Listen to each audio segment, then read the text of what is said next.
Shortly, we will be releasing the person of interest who had been detained earlier today. And the Attorney General can speak a little bit about the rationale for that.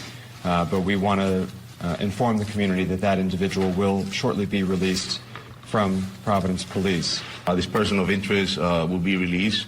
And I want to make sure that we all understand that this was a very complex investigation, and it still is.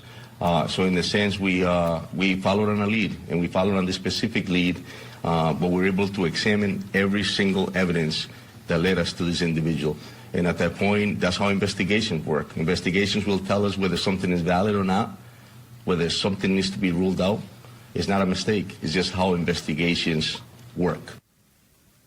Okay, so they had detained someone, they lifted the shelter-in-place order, and then they had to, I guess, put it back in place because the person was not the correct person.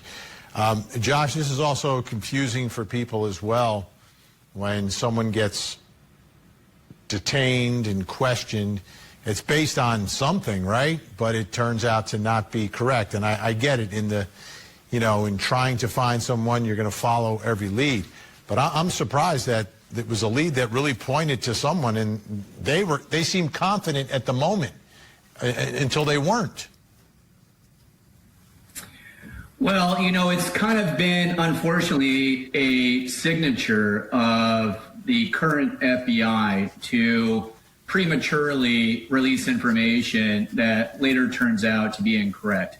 But, I can't fault them for getting the wrong person, per se, because that's what happens in a mass shooting. You go where the evidence is, and they had evidence, although it didn't turn out to be the right evidence, that this person was responsible. I want to see that. Yes, they were wrong, but they're trying. They're going after. They're chasing down leads. I like the effort, and when they're transparent about their investigation, this is how stuff works in real life. Rarely do you get the right person right off the bat. And so I think we have to be a little bit forgiving here. And also regarding the video surveillance that you guys were talking about, I think that it's kind of a red herring.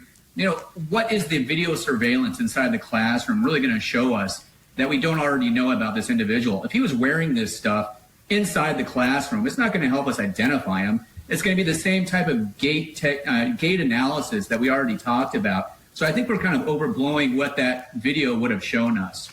Yeah, although maybe an indoor video of everyone who enters the door or exits the door, cameras coming in and out, you might get a better shot, and people might say, oh, wait, that's my TA, or, oh, that was the guy who graduated last year, or that's the guy from the deli down the street. Josh Kolsrud, Claudia King, Dr. Sue Cornbluth, great to see you. When we come back, I'll reveal